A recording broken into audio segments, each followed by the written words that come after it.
beard. Kicking ass and getting it done, and ending every catchphrase with a click of a gun. If you like hand grenades and ninja stars, taking out henchmen and finding bars, big rabbit dogs and haunted cars, we're talking about keeping life rated R. Keeping life rated R.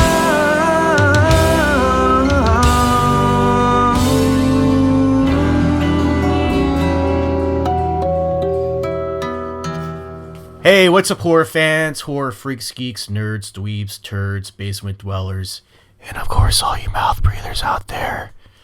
What's going on? Happy October. Welcome back to the show. Nik Uttam, what is up, buddy? Nothing much, man. Glad to be here. Glad it's October. Glad Halloween's around the corner, man. Can't wait. I love October, man. I've been watching so many fucking movies, and I know, man. I love the sweaters and my thigh high boots, my pumpkin spice lattes, man. I love them. Let me tell you. Yeah, right. I've carved like 3 pumpkins already, and since October started. Damn, man. Impressive. I couldn't help myself. Yeah, I mean, I carve one, then it rots, then I got to carve another one. Yeah, I've always got to have a jack-o'-lantern going in the month of October. So, well, you've seen the trick or treat, so you know what happens if you don't have one going. Exactly. Yeah. So tonight's movie is going to be Victor Crowley, the 4th entry in the Hatchet series, and the reason why we're doing this movie is because we did an interview with the lovely Laura Ortiz over the summer, which I just put out. It should be up at horrorphilia.com and on the YouTube channel. And man, we just had so much fun talking to her. She's awesome. She's beautiful, smart, funny, talented, all that great stuff. Yeah, I was very surprised that she was doing stand-up, and I really want to see like somebody tape it, in the crowd of her in her poster or something, because I want to see what Laura Ortiz stand-up is like. I'm really interested.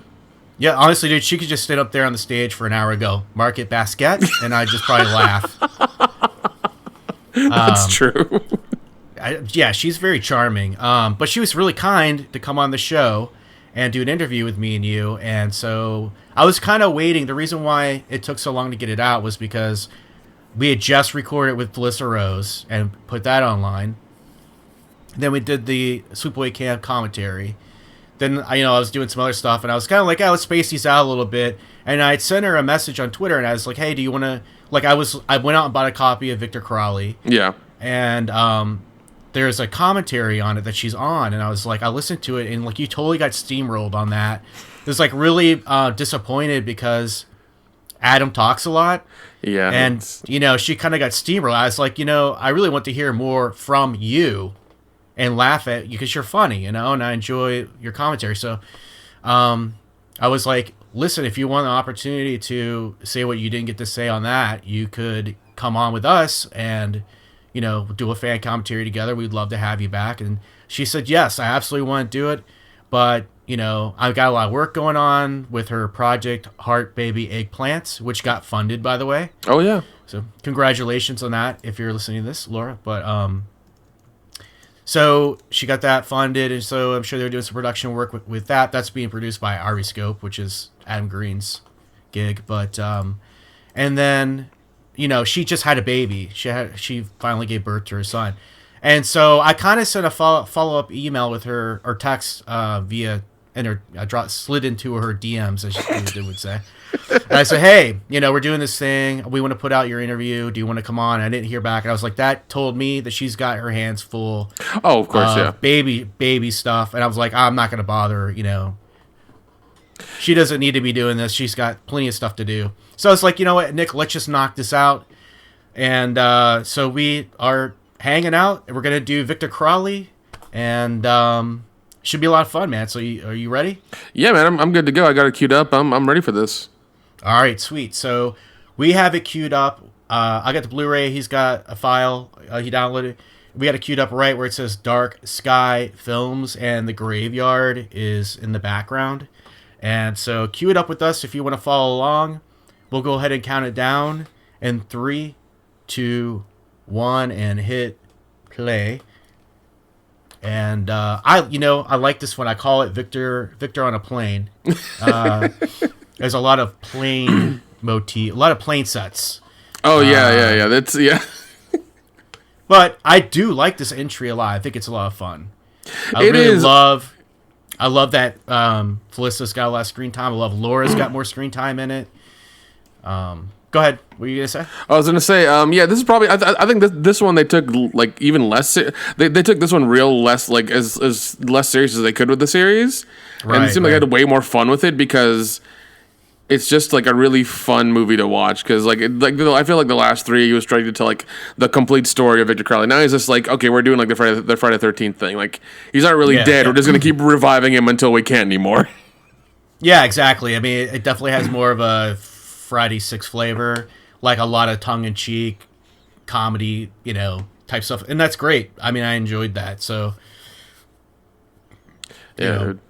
Adam knows what he's doing. I think when he brings back these sort of love letter slasher films, and I like the campy elements of. I would say this is probably the most successful franchise in the slasher genre since maybe Chucky. Yeah, because Chucky's gone downhill really badly. With the straight to DVD ones that came out, I think a couple years ago, they were. I watched them and I couldn't get through them. They were real rough. Like Cult of Chucky did not do it for me at all. Like I did not care for that. Now maybe it'll grow on me, but I didn't like it. I liked the one before that, Curse of Chucky, better. Yeah. I don't think I liked the sort of mental institution the weird sterile environment they put Chucky in that one. I did really like the Child's Play reboot though, which I was really surprised at how much I really liked it. I've seen it twice, but when I went to go see it in a theater, I was like, this is probably going to suck, so don't get your hopes up, dude. And I was like laughing my ass off through the whole thing. Like the weird Chucky look, I know, like worked for me on the big screen. I thought the weirdness, the off-puttingness of his face, because they worked it into a bit in the movie, I thought was really cool. Yeah. Well, also you had Mark Hamill do the voice of Chucky as well for that one. I thought like that was hilarious as hell. It's like, yeah, man, I love that. He's doing a horror movie. It's great, and I love the like creepy song. Yeah. I like the creepy song Mark Hamill sings at the end of the movie and stuff, and they just go full-blown crazy in that movie. They do all kinds of crazy stuff, and it was funny. And even though there's a lot of cliche stuff in it, it felt like fresh and fun to me. So I was really surprised. I'm going to have to get that one on Blu-ray when it comes out. But oh, yeah. Well, also, what is it? I think Scary Stories to Tell in the Dark comes out next month on Blu-ray. Yeah. And I really thought that was fun too. Dude. I enjoyed that as well. I mean, yeah, that was so much fun because I've never watched the documentary on those books and I never read the books, but I guess I had a giant impact on a lot of people and like it was a big thing. But the movie was wonderful. I loved it. Yeah, really cool. And it was a little bit long-winded, but because I enjoyed it, I mean, it was a fun sort of whodunit sort of thing mixed up in a bunch of scary stories and like really creepy monsters and atmosphere and tone. I thought it was cool, man. Like I didn't know what to expect. I just heard a little chatter about it in the groups, and I've been trying to cram a lot of horror into my nights because it's October. So I came across it. I was like, I'm gonna check it out, and it's really cool. So I'd recommend checking that out.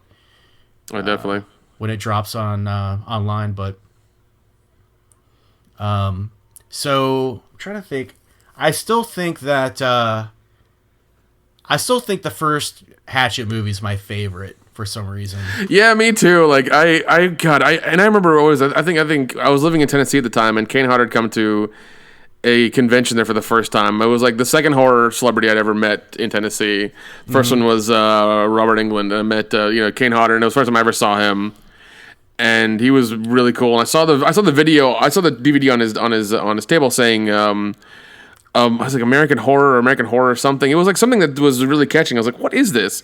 So I looked up online and it was called Hatchet. And I was like, okay, well, where is this? And I remember like, I think the mom and pop video store at that time that was still around had it, and I got to watch it.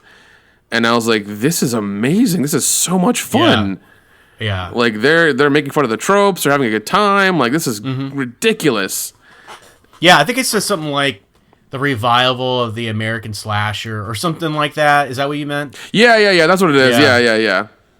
Something like that. You know, they put a little tagline on there to let you know it's essentially like I love this stuff, dude. Like he just like dismembers her and like all the good. And you know what's great about these movies now, and something that Adam Green understands is that, you know, all this shit got cut out of like the Friday the 13th franchise, save the reboot in 2009. Yeah, but you know, everything used to just get cut away like back in the 80s, right? Because the MPAA became fucking lame. Oh yeah.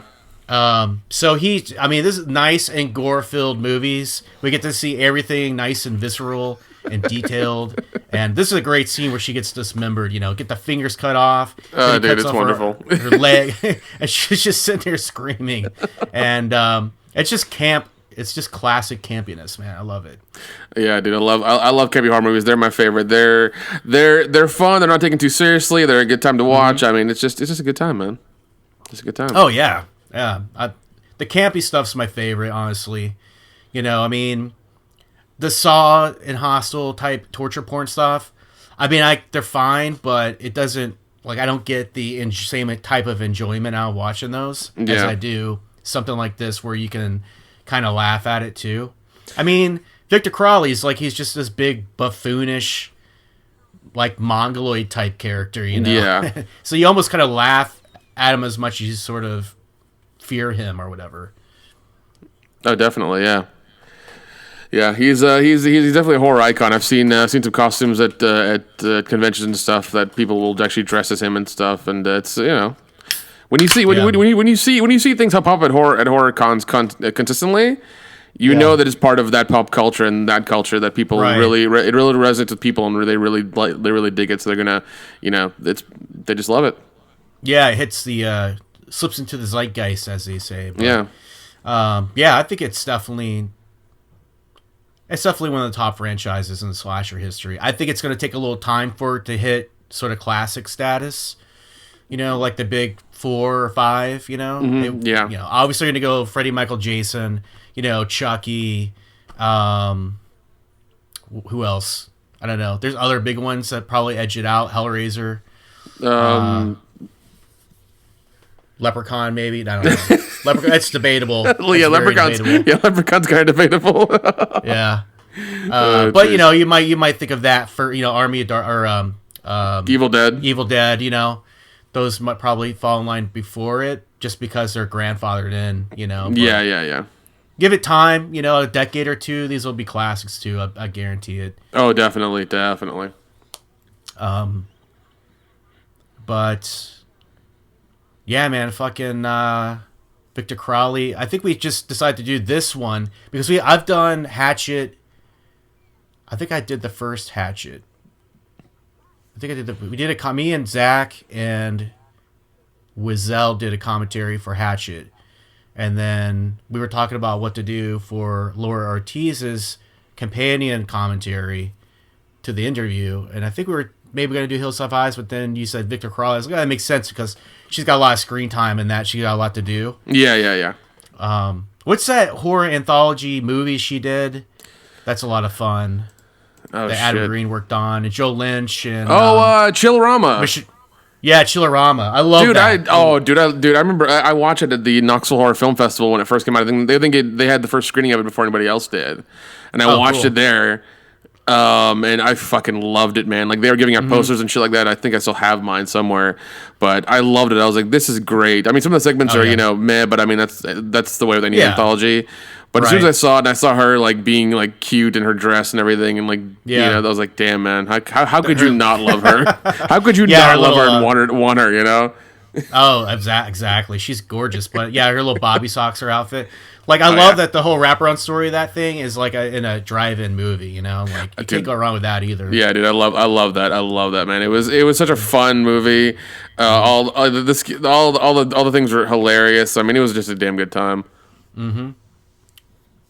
Yeah, man. So that's another thing that she's done that's probably where she gets a lot of screen time in. Hills Have Eyes, she plays Ruby, and so she's kind of like a peripheral character, but she's essential, ties into the end. I mean, that I have to say that Hills Have Eye reboot The Hills Have Eyes reboot. I think it was 2010. Was probably one of the best reboots I've seen of a horror movie, of a classic horror movie, honestly. Like, they did a really good job kind of capturing the original vibe of the first, the 1970s classic. And she's good in that, but she's got kind of, I think that was her first Hollywood role, and it's a small role, pivotal role, but she was telling us that she sort of just showed up in Hollywood and got that role. Yeah. I think that says something about her, the magnetism of her personality, Yeah, and also she's part of the MCU. Oh yeah, that's right. She's in the first Guardians of the Galaxy. Yeah, she is. Yeah, she got a little role in that too. Yeah, so she's an MCU character. That's right. Yeah, she's part of that family. Oh god, I forgot in the movie they show part of the Jack Chop commercial. Oh my god. Oh right. I think that was one of Adam Green's Halloween shorts that he does every year. I remember that one, dude. That one was my favorite. Oh my god, I cannot stop watching it. It is ridiculous. I haven't seen all of them. I've seen a couple of them, but he brings back all the regular cast members of Holliston, and then they recreate, like, they do like a little short movie, for Halloween every year, and it's like, kind of, it's very, very tongue in cheek. It's very self-aware and all that, and those are a lot of fun. They're usually just on YouTube. Here's Laura. And a towel, nice. Mm-hmm. No towel, nice. Very, very nice.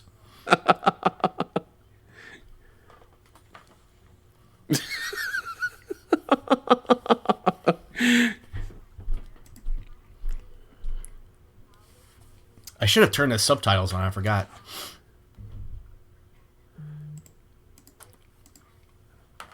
Let's see. I like what is it? The guy in the room, Alex. He's Chase Williamson. He is from John Dies at the End. Oh shit! Okay, yeah, I haven't seen that one in a while, but yeah. The only reason I know about the only reason I'm into that is because I actually got the audiobook of that book. The Audible version, and I listened to it. It was fucking amazing. It's so ridiculous. Oh, really? Yeah, it is ridiculous. He's done 3 books with those characters, and they are, I don't know. I really fall. He did another one called Futuristic. What is it? Futuristic Violence in Fancy Suits, and it's it was something that he was a new series he started. And it was really good too, and I mean, he's probably my favorite writer right now. I love him, man. Yeah. He's because like just dealing with those characters and the weird shit they have to deal with in their town and everything is ridiculous and so much fun. Huh. That sounds cool. Did you see they had what's his name? Zach? What's his name? Yeah. I just saw that. I'd never noticed that detail before, but there's Felissa. She's so much fun in this, man. I like that she plays like the kind of streetwise, heartless, motivated, ambitious manager of what's his name? Asian guy. Perry Shen. Yeah, Perry Shen. Let's see. His character name is Andrew. I feel like this was probably a really easy role for Felissa to slip right into. Yeah. Another lovely, giving person. It was really cool to have her on the show, too. Dude, she was awesome to talk to. She was great, and she was more than happy to give us the time of day. She was wonderful. Mm-hmm. Yeah. Yeah. I think the joke with these movies also is that Perry Shen's in all of them. Right. He just won't go away. It's like a bad penny. Yeah, he's in all of them. Oh man, and like the book they show when he's on the Sabrina show, you can actually buy that at Adam Green's Ariescope.com whatever. You can buy the sign. Really? Yeah, you can either buy the prop one using the movie or like just a book, like just the book itself. But they didn't actually write any kind of book. It's just probably like blank pages inside. I have no idea, but I kind of want to buy it to see if it is a book and read it and see what the hell it's about. Like what is it? Is it actually a real thing that they've actually put some time into, or is it just like bullshit? Is it on Ariscope? Yeah, it's on there. Let me take a look and see if I didn't know they sold that. It's funny. It's just something like a prop you can keep around your man cave or something. Yeah, man. Yeah. Let's see. Buy stuff. I'm sure it's under there, right? Let's see.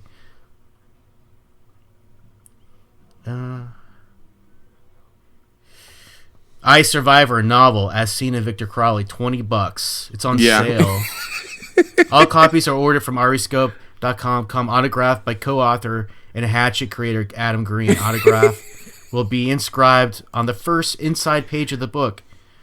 In the movie Victor Crowley, Andrew Young, Perry Shin, is promoting his autobiography, I Survivor, his first-hand account of surviving the horrific 2007 Honey Island swamp massacre that left over 40 people butchered in the Louisiana bayou. Let's see. From Young's childhood as a meek outcast with dreams of becoming a rock star, to the terrible car accident that changed his life's direction, to his intense love affair and heartbreaking marriage with TV talk show host Sabrina Carruthers, to his terrifying to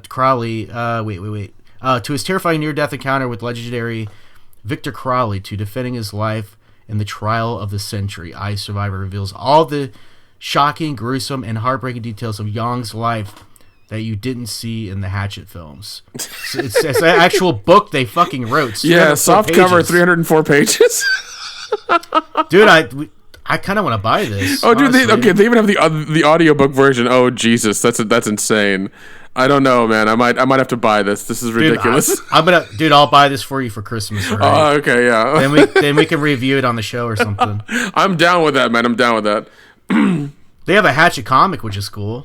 Yeah, I'm really looking into that because it looks like a lot of fun, and his comics. I need to buy the Holston ones as well. But yeah, the comics that I think they just came out recently. The trade collection ones. Yeah, they're like 4 different covers, and they're really good. Yeah, that's cool, man. I'd be into checking that out. Oh God, these people. Oh yeah, the crazy fans. Yeah, well, no, the woman is actually, I think, Adam Green's like producer or production manager all the time. Yeah, she shows up in a lot of his shorts too. Yeah, she was in Holliston. She was the waitress. Mm-hmm.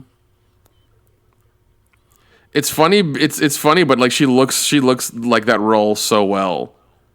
Oh yeah, it's really like it's really good that they got her to do that, but it's just like that's really scary that she looks that close to that role. Oh God. Oh, this is weird. Oh, he whips his dick out. Yeah. You think it's a real dick?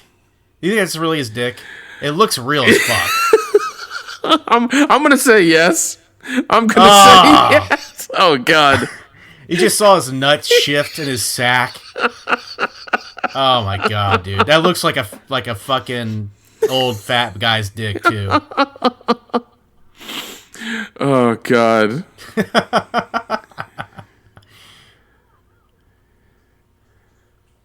Yeah. I love the Adam Green, man. He does some like fun shit. You know what I mean? Like he has a good time with his movies. Oh yeah, definitely, man. At least with the Hatchet series. Yeah, because I think he puts his own money into them and everything. Like he makes them for as much as he can, or whoever will like, give him the money for it. So he just tries to make them as best he can. So yeah. There's Laura. Good old Laura. Oh yeah. Our new best friend, Nick. Yeah, dude, she's awesome. I hope she does another convention circuit here soon. I actually really want to see the show that she's working on, the Heart Baby Eggplant thing, and see if it's see what it's like. Oh, definitely, man, definitely. Yeah, I really want to see that because watching the video that she had up for it on what was it called? Like Spark, Seed and Spark, I think is what it was. Oh yeah, Seed and Spark. Yeah. Yeah, it was really good, and it's her, and she's writing it, and Adam Green's directing it, like, or at least helping with some of the production stuff. So, I just want to see what it's all about. It's going to be interesting.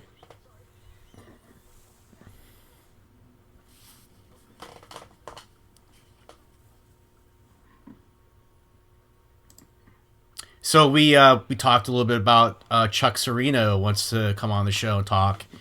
Because he's a good friends with Jim Wynorski. Oh yeah, man. He's scored a lot of his movies. And Chuck Serino, if you don't know who that is a really talented, he's a musician. He writes scores for films, mostly B movies and stuff like that. And he's worked on a lot of Jim Wynorski's movies. Probably best known for Chopping Mall. I think when you're talking about Wynorski's catalog of movies, which is an incredible score. I love it. That 80s synth is incredible. But he's done a shitload of stuff. I mean, a Foot Locker long list worth of stuff. And I always see him on Facebook because we're quote unquote friends. I follow him on Facebook, and he posts a lot. I'm like, nobody ever talks about the guys who score these films. They kind of get looked over. I feel like a little bit. And he's had a really great career. And I was like, I just messaged him. I said, hey, would you like to be a guest on the show and talk about your career? And he said, yeah. Like, he got back to me like right away. So we definitely need to do that, man, because I think it'd be really interesting to hear his story about, how he got into it and what the things that he likes, the movies that he's done that he really, really enjoys, and what's inspired him. And man, dude, I'm down. Yeah, I'm totally down with that. I love getting random messages from you about like doing interviews. I love that shit, dude. Because I'm always just like, yes, when. Yeah, man. Interviewing is fun because you get to kind of make a new friend and hear about somebody's life and pick their brain a little bit. And I still remember the first one we did was Jim Wynorski, and that was hilarious and fun. And I love how he's like 30 minutes, like he told you 30 minutes only. We went on for like an hour. Yeah. I mean, I think he's been my favorite so far. That was just such an epic interview. And he's just he's kind of larger than life, even though he's just kind of, this B-movie director, but you could tell when you talk to him, he's seen a lot of life, he's been through a lot of stuff, and but he's still like really nice and relatable and everything. So yeah, he's cool. But I think Chuck would be an interesting interview. I know Adam Marcus agreed to do an interview, but it was quite a while ago, so I'll probably have to remind him about it. But I really would love to pick his brain about the ins and outs of Jason Goes to Hell and stuff. And oh, dude, yeah, definitely. I mean, I think he's kind of gotten an unfair handshake with everybody hating that movie so much. I mean, I've joined a Jason Goes to Hell fan group, and just because I want to see how the fans of that movie talk, because I hear a lot of negative stuff, but I want to hear how the fans of that movie talk. And there are a fuckload of fans that absolutely love that movie, dude. Yeah, well, I mean, I've softened it as well. When I think I've watched it a couple of times early on, I was just like, oh, fuck this movie. It doesn't make any goddamn sense. Now I'm just like, it's part of a campy franchise. It's fine. Yeah. I mean, I think they made some really bad choices in there and stuff like that. I mean, they kind of hurt, I think, the continuity and the lore of Jason. But, I mean, it had been worn out so much. Yeah. That Cunningham... I think you have to blame Cunningham a lot for this, because he had a lot to do with the way that whole thing was set up. They were trying to, like, break the mold and find out what the next step was going to be. And, they made some bad choices. But if you look at it a little bit more objectively, it's not the worst movie ever. I think because we look at it through the filter of Jason and everything that came before it, I don't know. I'm not a huge fan of that movie personally, but I would really like to talk to Adam about it. And definitely. His experiences all those years ago in the 90s, I mean, shit, look what happened. Fucking Rick Rosenthal directed Halloween Resurrection, for crying out loud. God. You know what I mean? And I love Halloween 2, dude, the original. It's a natural how much I love the movie. I think it's on some VOD thing that I'm a part of, and I've watched it like 4 times this month so far, and I'm just like, this is a great movie. It is by no means like you could put any like slasher in that movie and it'd be fine. Mm-hmm. And kill the first 15 minutes with Jamie Lee Curtis, and it would be any other slasher movie. But the fact you put Michael Myers in it and make it this thing, and have Busta Rhymes and a bunch of like 90s characters in it, or 90s actors in it, just makes it like that much sweeter.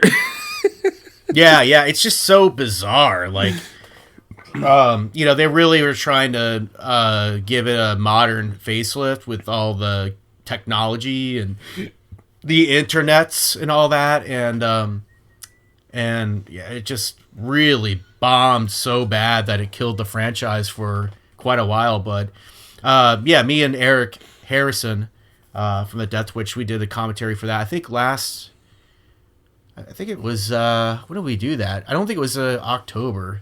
Maybe it was earlier this year. But I mean, it feels like kind of a traditional next step in the Halloween franchise, lineage, in the first like 10 minutes of the movie, and then it just completely goes off the rails. Oh yeah, dude.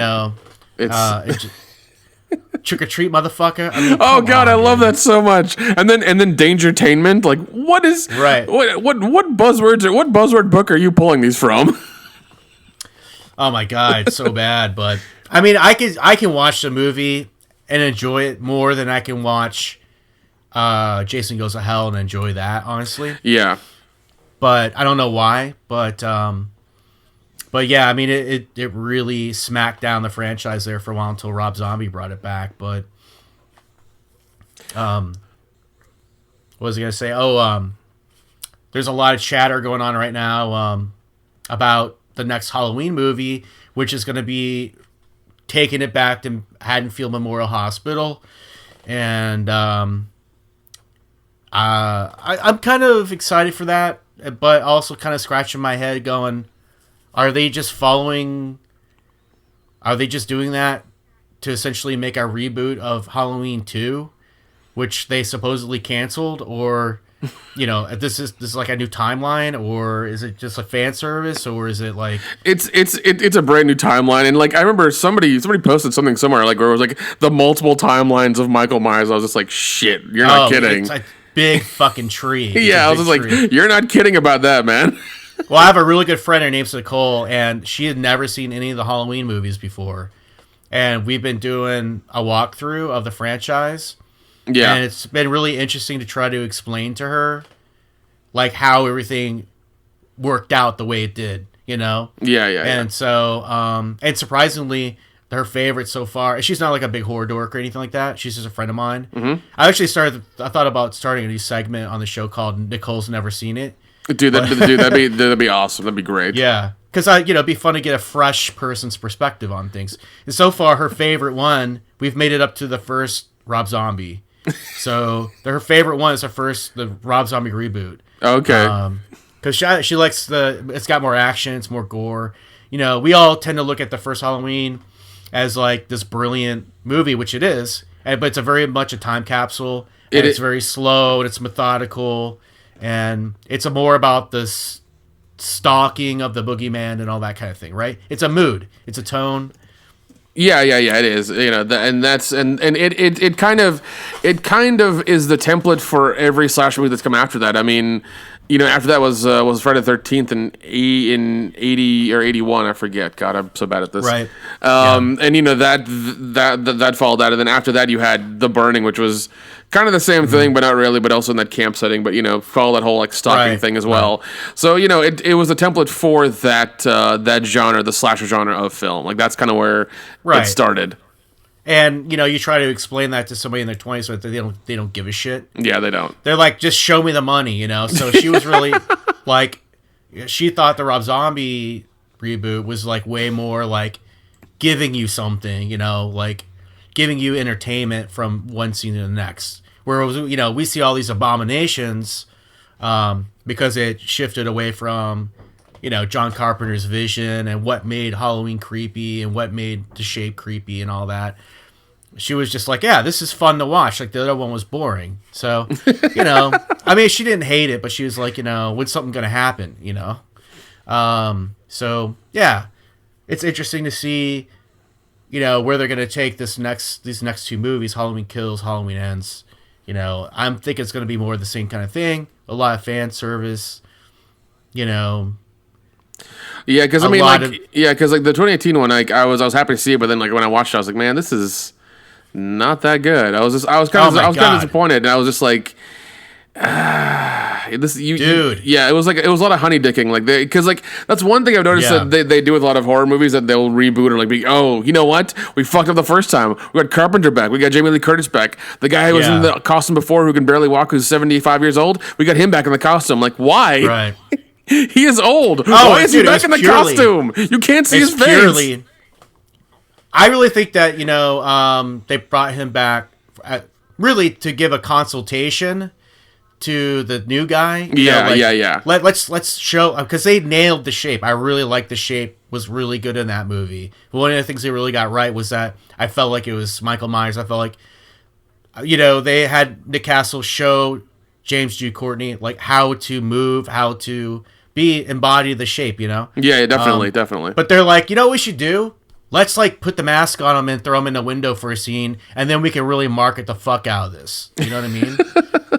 Come on, that's what happened. Yeah, one thing I did love was like that wonder shot they did of him going through the houses and like killing people slowly, like where all the commotion's happening for Halloween, like there's trick or treats and stuff like that, and like just the still shots of him going like around the house and going into people's houses and killing them, and then like going on to the next one and going on to the next one. I loved that so much. I thought that was really, really well done. I say that like Halloween 2018 or Halloween 40 or 40 or whatever you want to call it.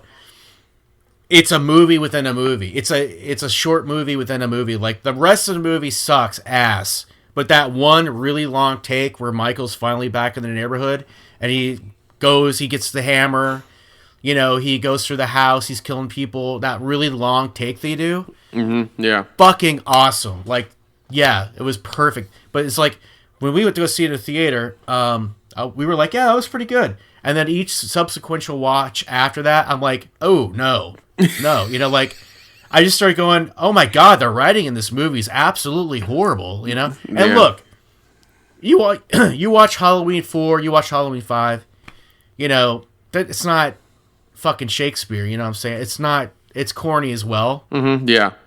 But there was something about this that was also very, if they had an opportunity to craft a script, like the writing in 1 and 2, I think is actually pretty good. 4 and 5, that's debatable. 6 is pretty bad, and thereon after pretty bad. But they had the chance to step back and look at everything and make good or bad decisions. And some of the writing is really, really bad in H40, man. Like I just like especially when she says, "Oh, you're the new Loomis." I'm like, really? We don't need to know that. I don't know if that was a nod to the fans or just straight up stupidity, man. Yeah, and then like the whole thing that happens with him is just really weird. Like, I just wasn't a fan of that whole thing. That the little the doctor twist. Yeah, the doctor twist, the bait and switch. I was like, what the hell is going on? Like, what is this thing? I didn't. Yeah, the whole podcasters thing really was only there to reset up the story. And felt really tacked on and pointless. To me. It did. It did really feel tacked on. Like when the podcasters came up, I was just like, "This is like you're really dating this movie by doing the podcaster thing. You are putting it in its own little time capsule by doing this." Yeah, which they did in Halloween 6 with the Howard Stern bit. Yep. But it's like, dude, yeah, and then the doctor thing was like the twist with the doctor. It just really sucked. I hated that. I did not like that at all. Some of the kills were really good. The one kill in the backyard with the motion sensor lights, I really like that.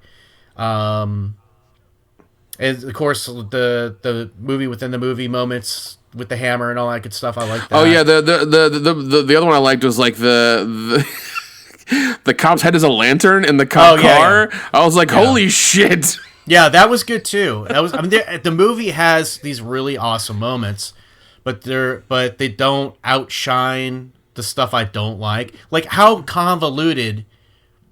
fucking convoluted was that whole thing with Laurie Strode in the house with trapping him in the basement and the moving kitchen island and I just yeah, like they moved that island so many times. I was like, we get it moves, quit it.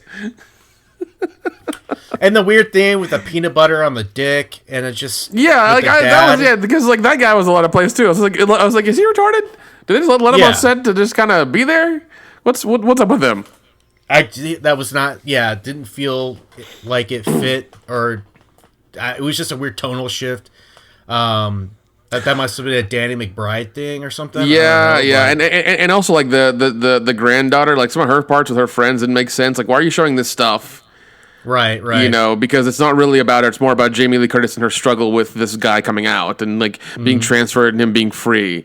And then like I guess they're trying to shoehorn in the granddaughter to be the new one. And I think there were some deleted scenes where like she would like Jamie Lee Curtis was supposed to die and then pass the torch to her, but they didn't want to do that yet because they planned 2 more fucking movies.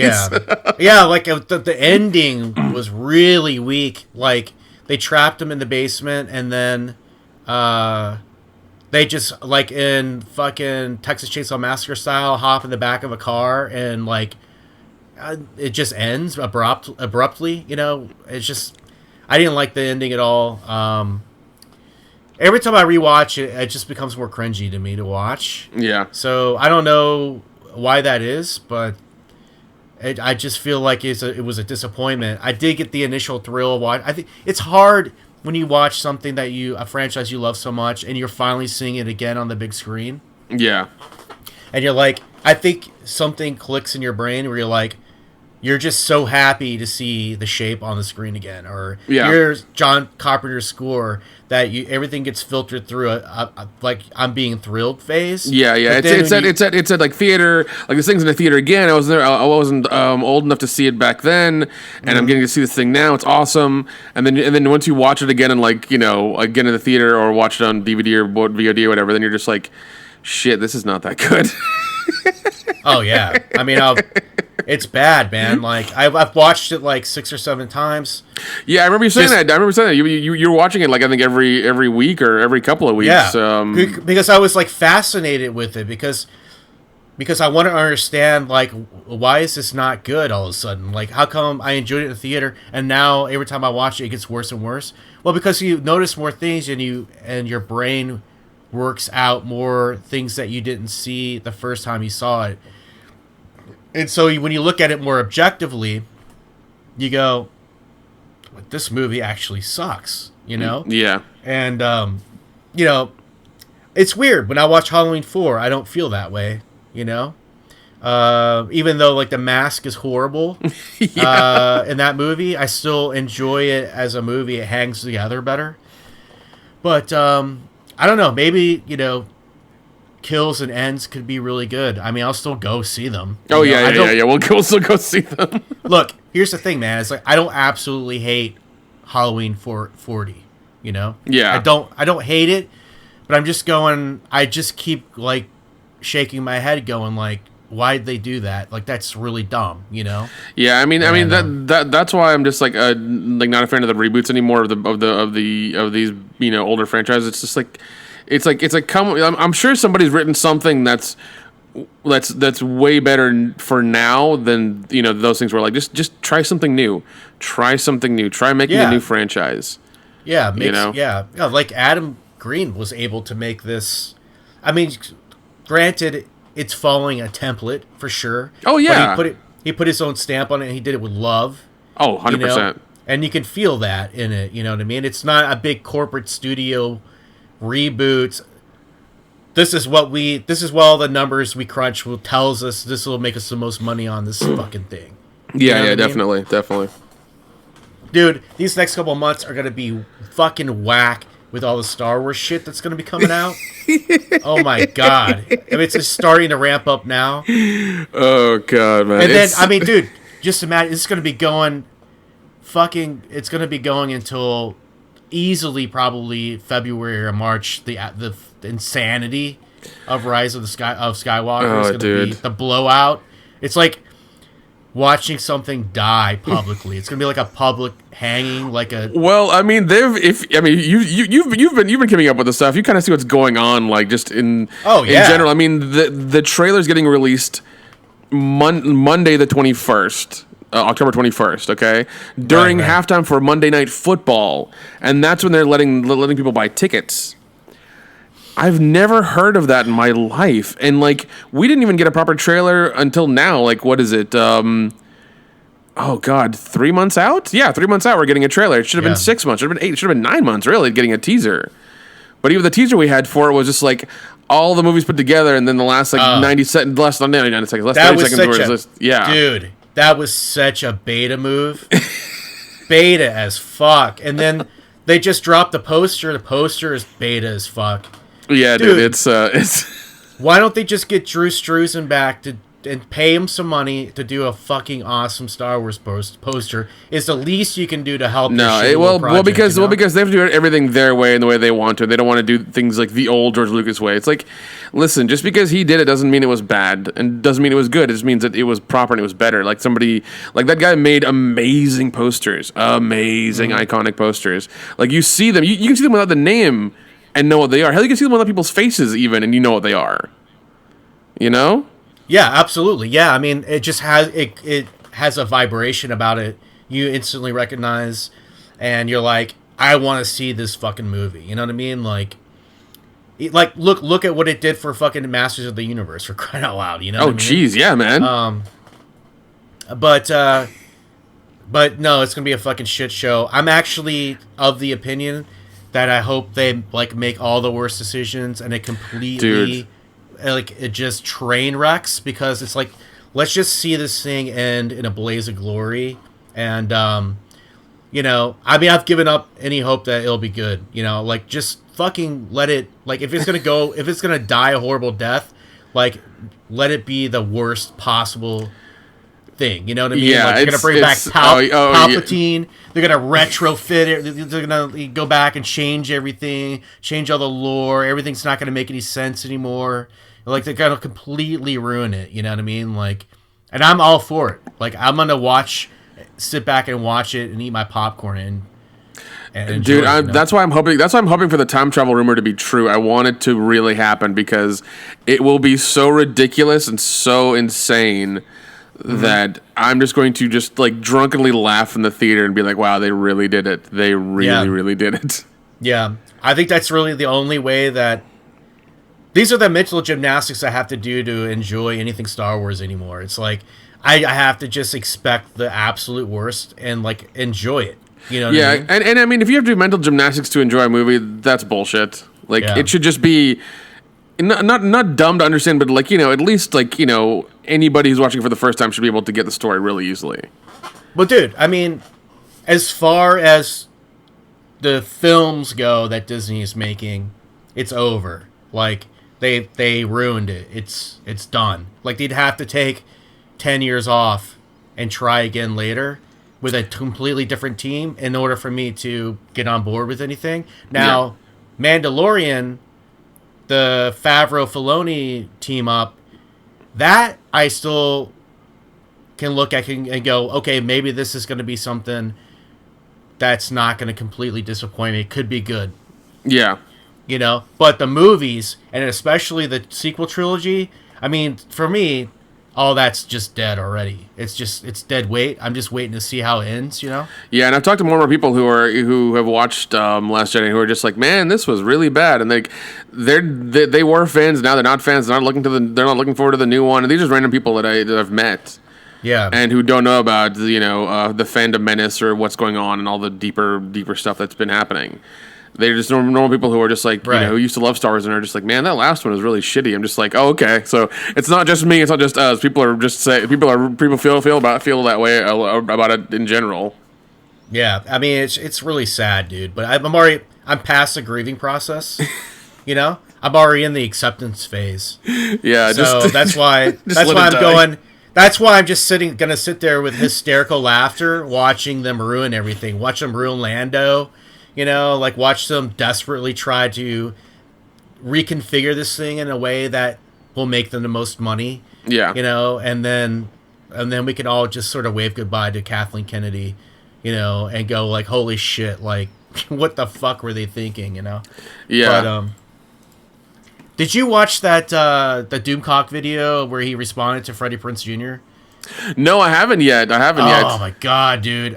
It was hysterical. Oh, it's so good, dude. You got to check it out. I'm definitely gonna check it out. Yeah. Freddie Prinze. I don't know. It's funny because he's the voice. He does a voice for, or he did do voice for a character. I don't know if he still does or not. But it's just he does a voice for a character on Star Wars the Star Wars Rebels. Okay. You know, he's like, he's, you know, it's the only thing he does, essentially, is that one character on that show. But, you know, he was on some talk show, and they were asking him about, you know, piss off fans, and he just goes on this rant, and he, like, really loses his shit. He's like, I know this and that because I was told this by Filoni. I saw a little bit of that thing, and I was just like, oh, fuck you, man. And this all comes directly from George Lucas himself, and, you know, and it's just like, and he actually, like, raises his voice, is like swearing and shit, and you're like, wow, he's like, you need to get it off his chest. And I actually can kind of understand from his point of view, but Doomcock fucking laid into him, and it's just the funniest fucking video. It was really, really good. Yeah, I'll definitely have to check that out because I mean, jeez. Yeah, even Doomcock was laying into like the new Star Trek, and I was just like, shit, man. I watched the first season of the new Star Trek, and it was just, I'm not a big Star Trek fan, but I thought it'd be fun, something different, something, you know, sci-fi or whatever. And I was just like, this doesn't make any sense. This is not lined up with any universe at all. I like, just, if you're gonna make a new thing, just make a new thing. Don't go back to the past. Don't don't prequel the thing or whatever. Just do something new and just, you know, accept it and just move on. Yeah, you know, I watched probably about 3/4 of the first season, and it was just too woke for me and too alien, no pun intended, like from like Star Trek that I like. You know what I mean? Like I like Star Trek a lot. I'm no, like, you know, expert on, you know, Star Trek lore and canon and all that. Yeah. I just enjoy them as a guy who grew up in the 80s. I liked the show. The original show, I liked The Next Generation. I liked, I didn't like Deep Space Nine, but I liked Voyager a lot. Yeah. And so I like that vibe where it's like, you know, it's more of like these encapsulated tales about morality and growing as a human being versus like ships just going around blowing each other up and really wild off the cuff character. You know, it's just, I didn't get into it. I didn't think it was absolutely horrible, but it's definitely very woke. Oh, which yeah. was just a mild annoyance to me. But they were definitely starting to tinker with shit, and it seemed like there were a lot of really like a lot of like convenient plot devices and things like that. I was like, I'm out. I'm done. There was, you know? I mean, there was one episode I really did love on there. It was a time travel one where it was like the Groundhog Day one, but it was told from somebody who wasn't like that it wasn't affecting. Yeah. And I liked that a lot because it was told from somebody who was just constantly hearing somebody go through it. You know, like who was interesting. Yeah, and it was like and I love that because it was done from a different aspect, and I was like, oh, that's really cool. You know, so it was interesting. What it was episode interesting was that first season or second season? First season. Let me check. Let's see. Victor on a plane. Victor on a plane. Oh man. Let's see here. Oh, I like Felicia's death. Oh, this is not it, but it's coming up later, I believe. Don't they? Fucking Victor Crowley shoves a cell phone up her cooch. Oh, then, yeah. like, Shit. I like she has some horrible death. We've been sort of ranting about Star Wars and Star Trek. I hope I didn't miss it. Did it happen already? No. She's still alive. She's still alive. Okay. Yeah, she's still alive. Still running around. Yeah. Oh, yeah. There's some really good kills in this one. Yeah, they definitely ramp up the kills, and it's a lot of fun. I think he's probably going to make another one. I hope so, man. So I actually met Kanehodder for the first time at Monster Mania 40. Is it 45? 44? Cherry Hill. Okay. And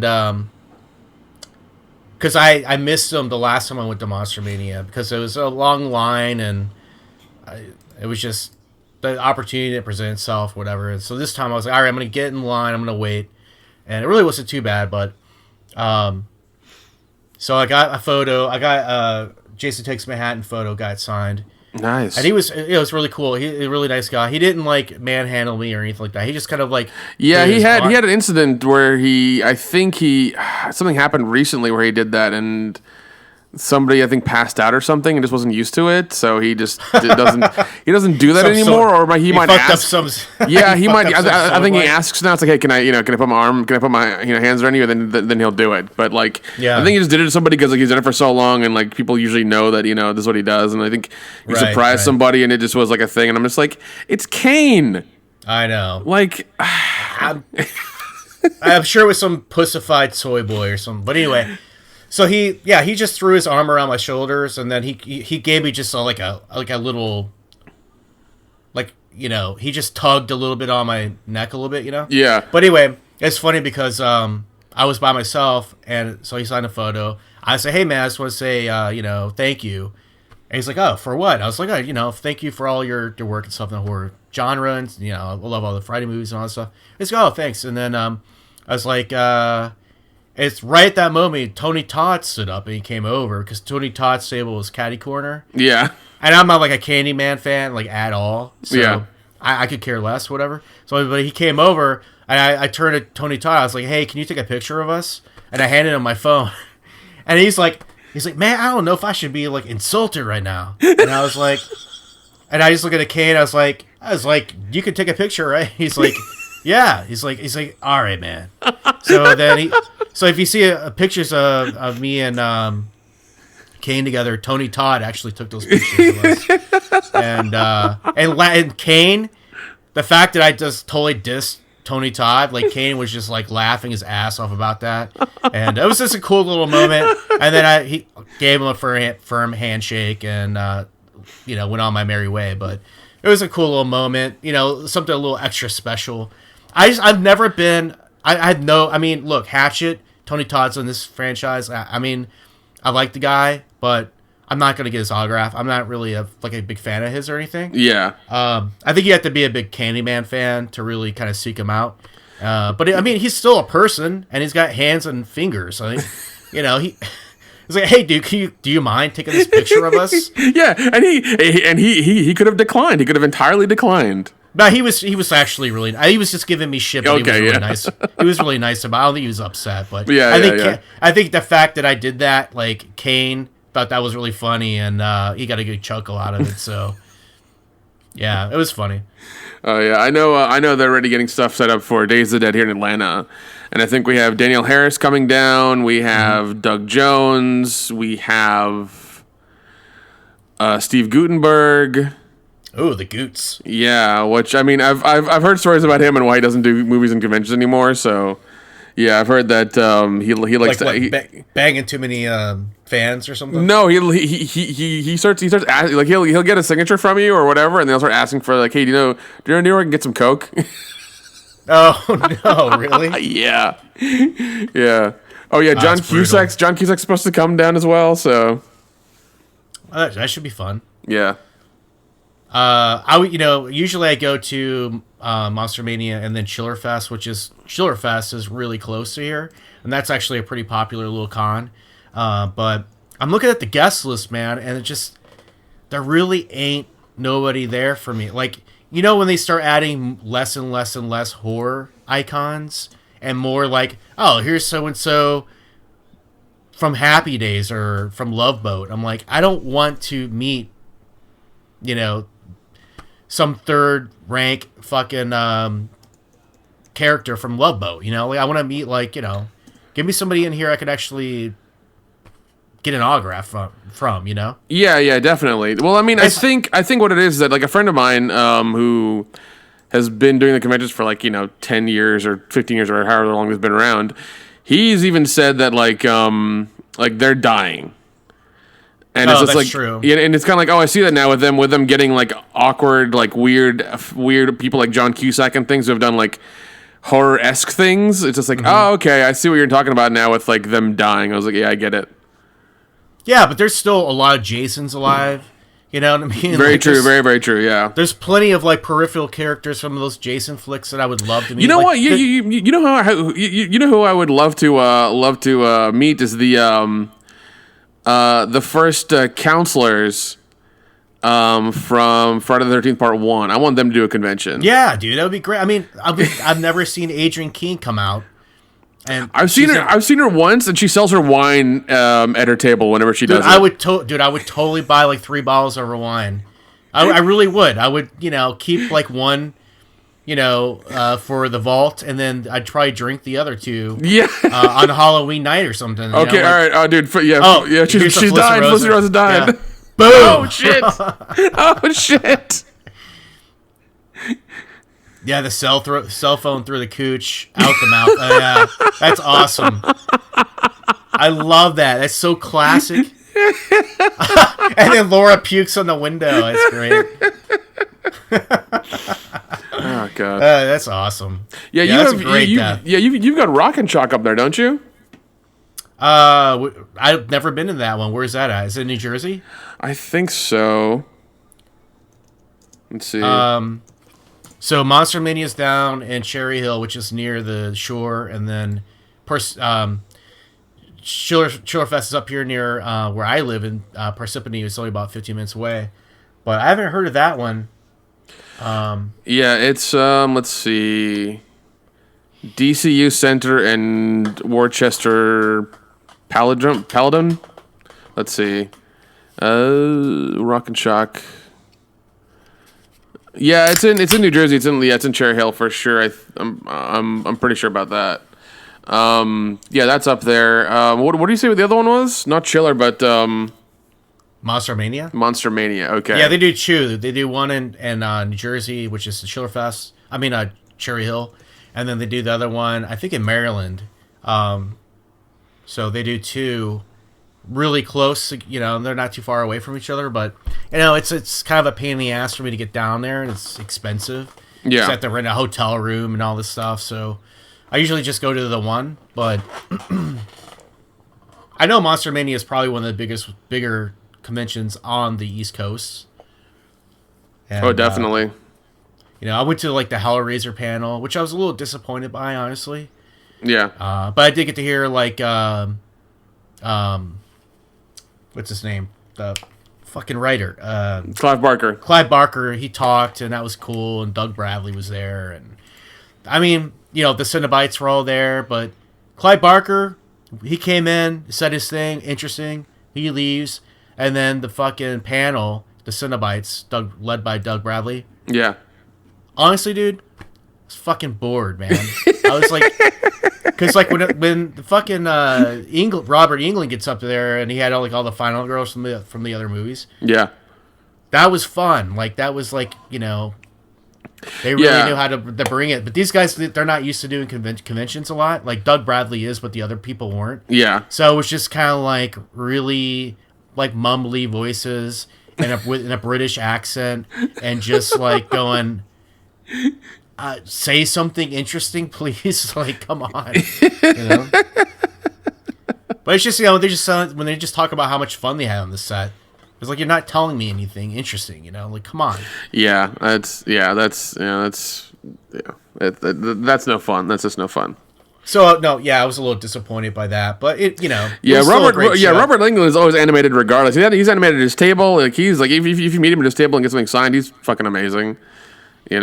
Yeah, he's been doing it for so long that he knows what the fans kind of want to hear. He knows how to get to the point, and he's charming, and he knows how to like step out of the limelight for a minute to let the other people talk, and so it was really well balanced. Yeah. Because I went to the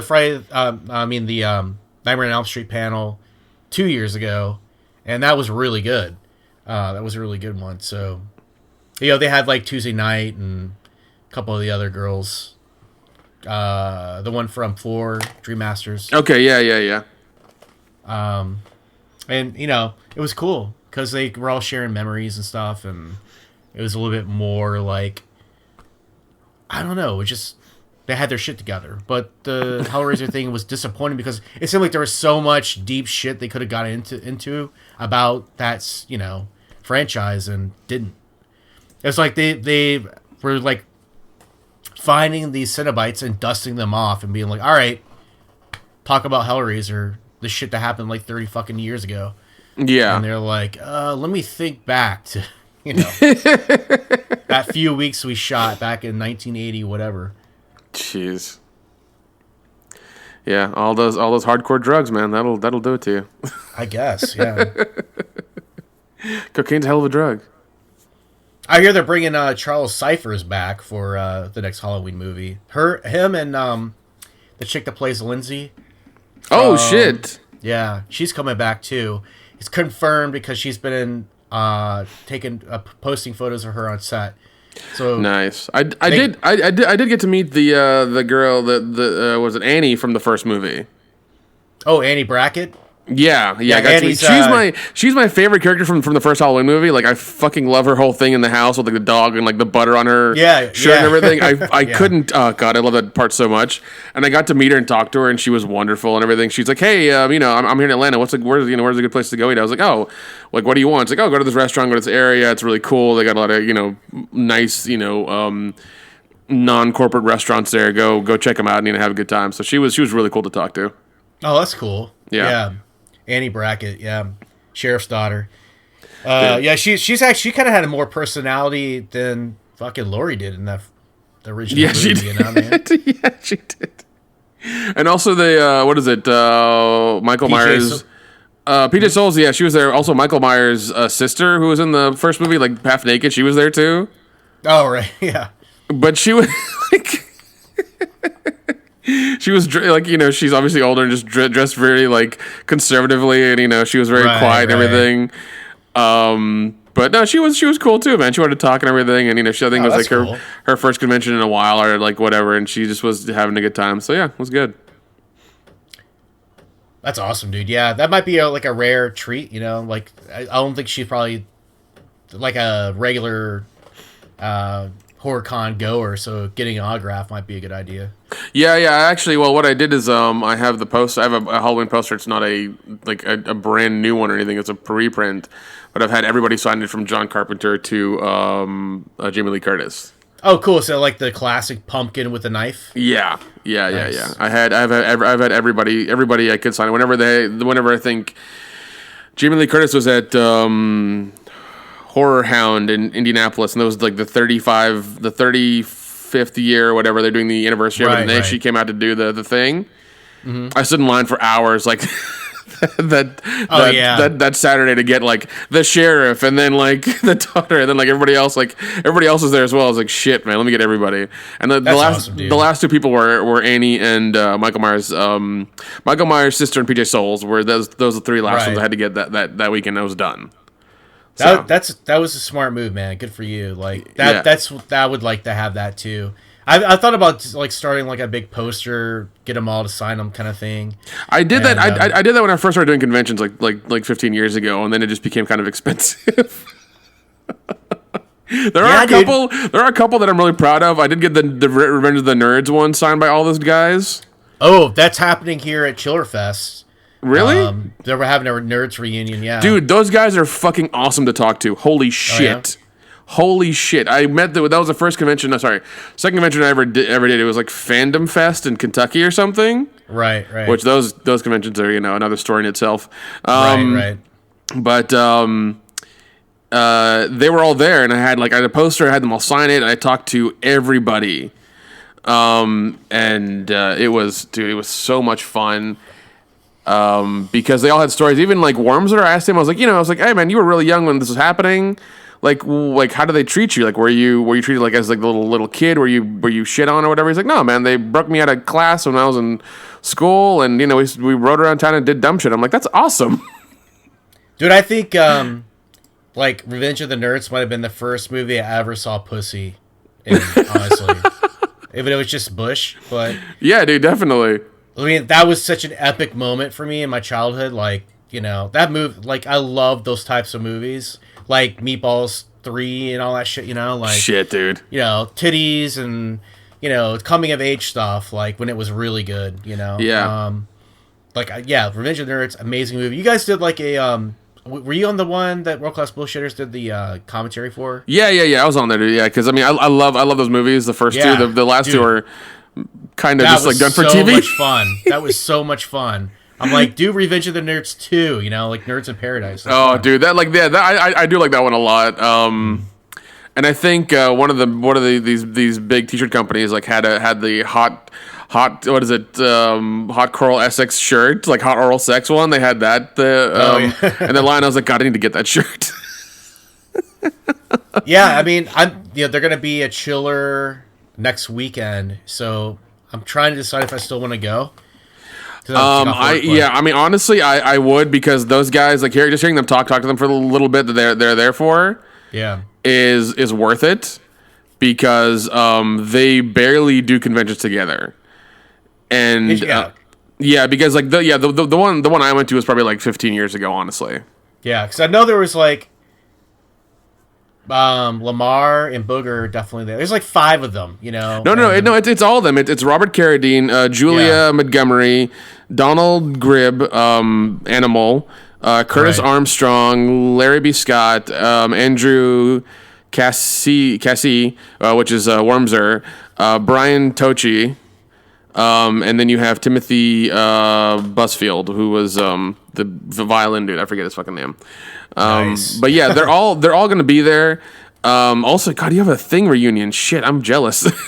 Yeah, that's pretty cool too. Yeah, I mean, Alan Howarth is going to be there. The guy that did the score, and Wilford Brimley, and yeah, man. It's just comparatively speaking to other Chiller Fests that we've seen in the past, it's a little slim pickings. But I might go. I'll probably end up because I skipped last year, so I might go this year. And now that I have a better job and make a little bit more money, I have more disposable income. Yeah, it's definitely not fun going to a show when you don't have any money to spend. Yeah, it's a downer, because you're like, there's all this cool shit here and celebrities, and I can't do anything. Yeah, it's like, I can drink beer for the evening or spend $50 on an autograph. Yeah, it sucks to have to make that choice, But no, yeah, I probably end up going, and because it's so close, it's like a fucking $15 Lyft ride for me. So that's not bad, dude. That's not bad at all. Yeah, that's pretty awesome. Yeah, I'll let you know how it works out, man. Maybe I'll run by the nerds table and chat them up. No, definitely, I'll be like, hey, man. do you remember this guy Nik Uttam? He lives in Ohio. He's a huge Nerds fan. Yeah, because I remember I was going to the convention. I bought the poster like off of like Amazon or eBay or some shit. It was like $20. I was like, I'm gonna have all of them signed. I don't care how much it costs, because I will probably never see them again. And, that's a good point, man. And like, it was one of those things where, because like, and also like, it was one of those things where not everybody knew who they were, because it was even 10 years ago, nobody really cared about them. Like, their lines were really short, and you could talk to them and actually, ask them questions and stuff. And everybody was cool with everybody, man. And even Julia Montgomery, I remember she was in a movie called what the hell was it called? It's like Girls Night Out or whatever. And I was like, I've watched that movie. And she's like, holy shit, you have? I was like, yeah, it's on like a combo DVD I got from like FOA like a couple of years ago. Which one is Girls Night Out? I think I might have seen that one. Let's see. Let me check it. Let me see exactly where it is. Oh wait, by the way, funny thing about this scene, interior of the plane with the oxygen masks. I think he was talking about how they just literally taped them to the ceiling. Oh really? Yeah. That's some low budget shit right there, man. Well, as long as people can't see it, nobody will know about it. Most people wouldn't even think about it, but dude, trust me, I filmed some shit this weekend that was like that. It's like as long as the camera doesn't see it, it doesn't exist. Exactly. I'm gonna do IMDb on Girls Night Out. So I want to say I've seen that one. Is it recent? No. It's 80s. It's probably early 80s, man. Let's see here. There's a 2017 Girls Night Out. Let's see. Oh, that's that stupid fucking movie. Okay, here's Girls Night Out 82. That would be it. Yeah, Girls Night Out 82. Julia Montgomery. Okay, yeah. Oh, yeah. I've seen this. Yeah, Killer wearing a dancing bear suit. Yeah. Yeah, that's it. Somebody put that on a slasher list for me to watch from the horophilia groups. Yeah. Like, I was like, guys, I need to see some more obscure shit here. So they made me a huge list.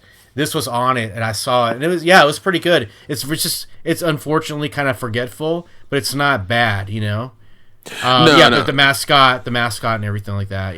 Yeah, because like and like the end is fucking ridiculous, but it's a lot of fun. And like the way the guy like he goes like to the cafeteria of the college or whatever, and he puts like spacers in between these knives, and he puts them on his like fingers to make like claws for the bear, and that's how he goes through and like kills people and stuff like that. It's a fun movie to watch. I've watched it more times than I should have, but it's awesome. Yeah. Anyway, yeah. When I told her about that movie, she's like, "Oh my god, you've seen it?" I was like, "Yeah, it was on like a fucking like 3-pack of movies, and I really enjoyed it." That's how you know, like when you get a hardcore horror fan there. It's like you gotta dig for like the obscure shit. Like I always tell people, go find a movie called The Majorettes. Like that movie's like actually a pretty good shitty 80s slasher, and nobody ever knows about that movie. But I think it might even be on like YouTube for free. But it's called The Majorettes. And The Majorettes, okay. I'm gonna have to do a show about it because I really like that one. But look at Laura, she's so cute. I want to pinch those little cheeks. Oh man, but yeah, if you can talk to any of those guys, I mean, it's a damn good time. Even Lamar is like he's wonderful to talk to. I think he was also in Star Trek as well, and so was Tochi. Really? So yeah. Yeah, but yeah, like because like I remember specifically talking to Worms and asking about it. I was like, "Yeah, you were super young. Like, how did that work out?" He's like, "Yeah, they would break me out of fucking school. They would pretend to be his parents, and they would like be like, yeah, well, can we get Andrew Cassie to the front, and they would just check him out, and that'll be it." That's awesome. I was like, "Fuck yeah, they were cool older brothers. That's awesome." Revenge of the Nerds is such a like amazing classic 80s.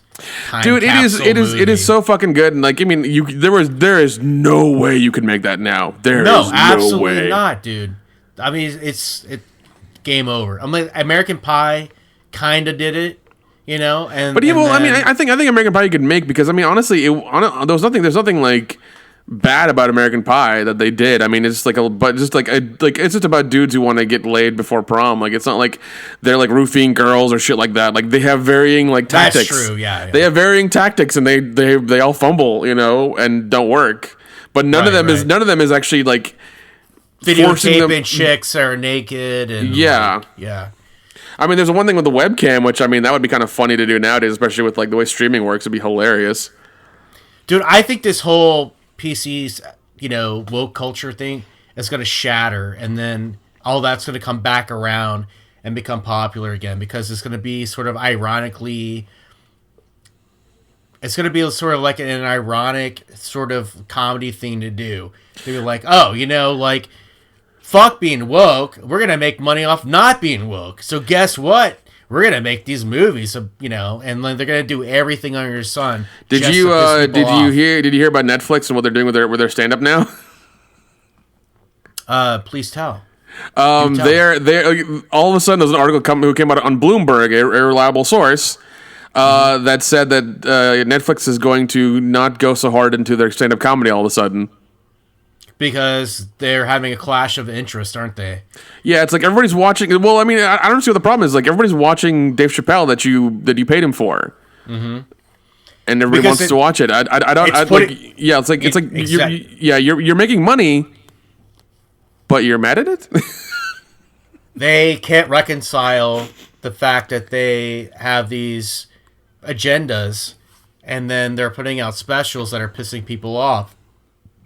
They're afraid of the bad press, I think. They're afraid of looking like hypocrites, essentially. Yeah. I think that's a real fucking shame, and it's going to hurt their business, honestly. Yeah, I think so. That's stupid, man. I thought Six and Stones was amazing. I thought it really... I mean, look. Is it Richard Pryor? Not exactly, but, he addresses the issues directly. He does it fearlessly. The jokes were funny. I really enjoyed it. And honestly, like people like me who hate woke culture and all that shit needed to hear something like that. No, definitely, definitely. So, I mean, if they're gonna start becoming pussies about it, I mean that's a poor choice. Yeah. Well, the funny thing is that. At the end of the article, it was like Sarah Silverman said, I'm doing a special with HBO. And I'm just like, oh, shit. It's like, well, damn. Did she get red-pilled or what? Because she got fucking beat down for that whole blackface thing she did. Everybody turned on her. Yeah, I have no idea what's happening, but I know that she HBO is paying her for a comedy special now. It'll be interesting to see what she comes up with. I used to love her, but ever since she started getting really preachy, I'm like, oh, God, please shut up. Yeah, and I just can't do that shit anymore. It's like, I get it. It's things are different now, but fuck, come on. Dude, I'm telling you, within the next 5 years, that whole thing is going to become so fucking passé and boring. You know what I mean? Like, well, I mean, look at Batwoman. Like, it's failing. Oh my God, dude! Like that. We were talking about YouTube channels and stuff before we started recording, but I was saying that like I did a Batwoman review, got pretty good response for my channel. Yeah. And it's been really tempting to continue dogpiling on it. Like, I actually watched the first episode, really keeping an open mind, knowing it was going to be woke, but seeing is there a nugget of potential there of it being good. And I tend to be more of a DC fan over Marvel anyway, but and it was just so bad, dude. It was just so on the nose with everything, and so I was like, maybe I should do watch the second episode and talk about that. But I just can't bring myself to watch it. It's just, oh my God, they're really fucking shitting the bed with this one, hardcore. By the way, the movie ended, but look, we meander in the conversation because Nik and I are catching up on shit. But the movie was fantastic. That was a great ending. Oh, a little after credit scene here. But no, yeah, Batwoman. Yeah, they're so unaware. They're so unself-aware of what they're doing and what they're creating, because they're pandering so hard that they're making a product that's just total shit. And I mean, even just a look of Batwoman looks terrible.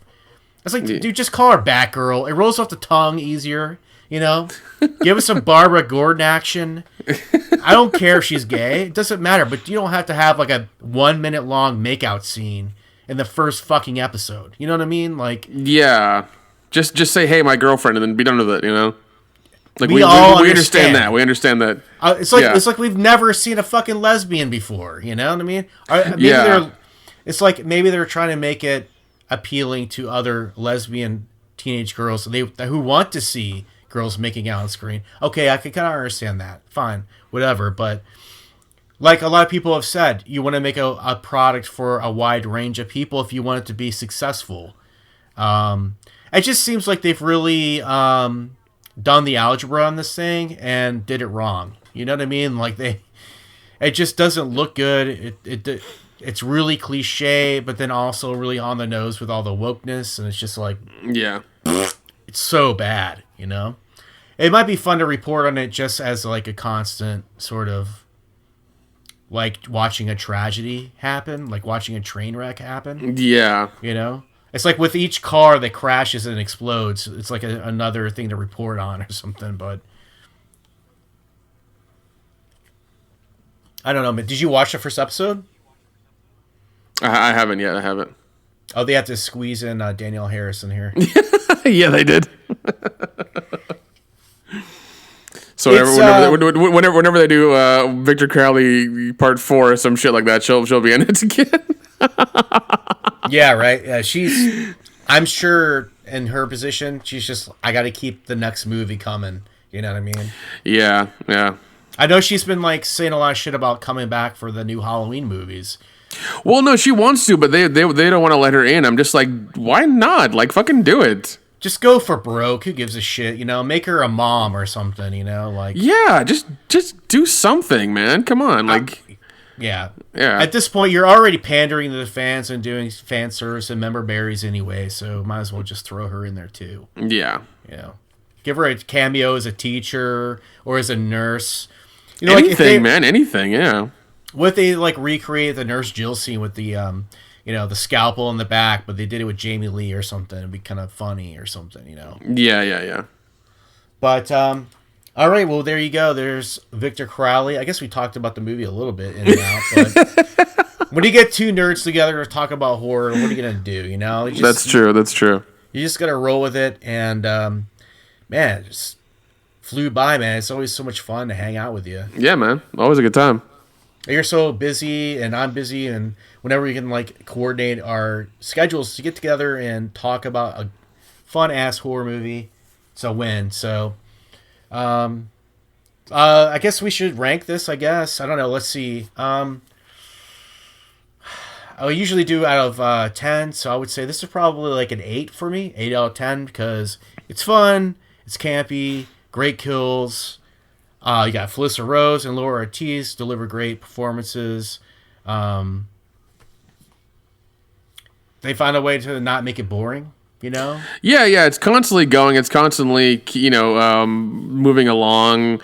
There are nice jokes. There's breaks. There's all kind of stuff. I'm gonna give it an 8 as well, but for a particular reason, for Joe and Adam doing the airplane thing and doing the airplane voiceover. I don't know what it is about doing like the overhead thing. It's like passengers put on your seatbelts, like that whole thing. Yeah. I don't know why I find that hilarious. I guess because I watched Airplane a lot as a kid, but like they did that so well, and I couldn't stop laughing. I think they did that as like a SNL skit a little bit too, or something. Yeah, it's not new, but it's funny that they did it. They paid tribute to it, and like the costumes that the pilot costumes, they were like something out of like a Beastie Boys video. They were so bad, you know. Dude, they bought those from like Walmart or Spirit Halloween or something. Yeah, exactly. And that's just them showing that they know this is a fucking stupid movie with a low budget or whatever. And for considering that was what they had to work with, man, they did a really great job. It was a lot of fun, and they did lean really heavy on the plane set. But there's a lot of good laughing moments here. You got some cock, you got some tits, you got some really great blood and gore and all that shit. So I don't understand how anybody could not have a good time watching this movie. So definitely a thumbs up, an 8 out of 10 for me, an 8 out of 10 for you. And I guess I'll just say, Nick, talk about what you're promoting. What are you doing right now?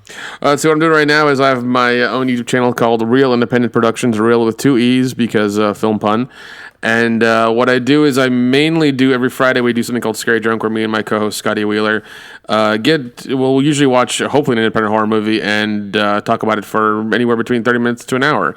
And then on Wednesdays I do another podcast called Campfire with Richard Tanner, world famous director.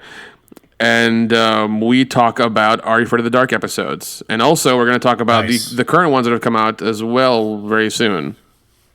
So I'm doing that. We're on YouTube. We're on Podbean, iTunes, Stitcher, Podcast Addict. We're on all those things. Check us out. Find us. Like our stuff. Share it. Give us a rating. Any sort of ranking or anything like that will help. So yeah, check us out. Yeah, and also you made your way onto the Horror Affiliate Network as well. Yeah, man. Yeah, I'm moving along. It's happening.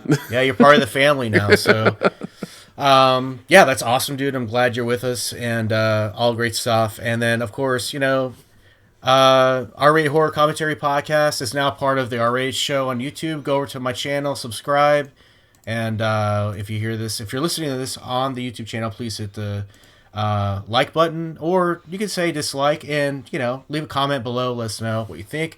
And shit, man, we'll be back real soon with probably another interview. I'm guessing we got some things in the works, and more commentaries coming to you. So as always, guys, stay awesome, stay R-rated. Later. Bye, Nick. Bye. Hey guys, if you enjoyed this video, go ahead and hit the subscribe button. We've got a lot of great content coming for you this year. We've got reviews for movies, comics, and more. And of course, we will always have fan commentaries for the movies you love. Lots of talk about horror and just mainstream pop culture in general. And probably some Star Wars stuff leading up to Rise of Skywalker. So go ahead and hit the subscribe button, hit the bell for notifications, and become a fan of the channel. Let's hear what you want to see. Leave a comment below, and just let me know what you think. Alright guys, talk to you later.